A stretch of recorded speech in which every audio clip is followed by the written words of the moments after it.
Omulimu gw'okuvuga bodaboda gwe gumu ku mirimu kati egisobodde okuwa bannayuganda emirimu ng'okusinziira ku minisitule ey'ebyentambula abantu abali mu kuvuga bodaboda bakola omuwendo ogutaka wansi wakakadde kalamba n'ekitundu.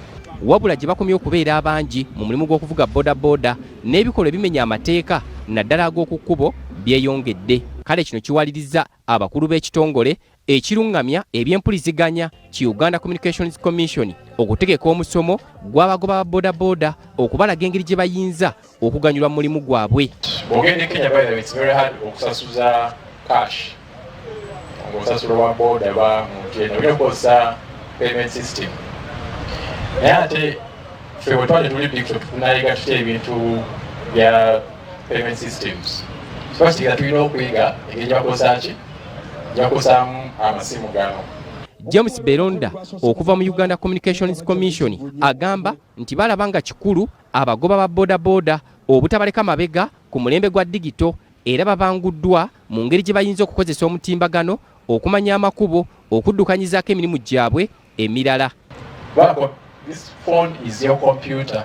Computer tekyali kintu kyende kiri ku desk naye oba kiri mu ki kiri mu ngalo yo. Naye what are you using it for? Bweba ndi awaka nekugamba wa boda kusindikidde pini bannange nsanga wano osobola okumusangayo, osobola okusoma maapu eyo n'osanga wendi. Kitwani Dogira omukungu okuva mu Simba Automotives Limited agamba nti nabo basalawo okukolagana ne UCC okugondeza aba bodaboda mu nzirukanya yaabwe y'emirimu naddala nga bafuna pikipiki ku nsimbi entono. But it is us, the Boda fraternity, who's carrying the biggest burden. We are one of the biggest employment. We are carrying their food, carrying their kids. We're doing everything. So why should we treat it as something which is not important?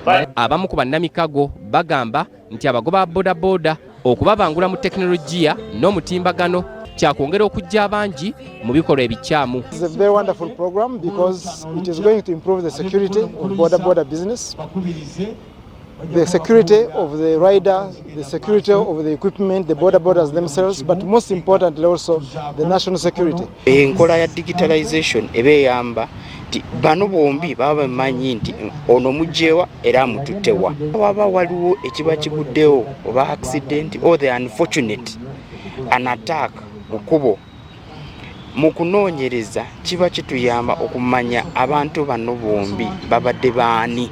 Taita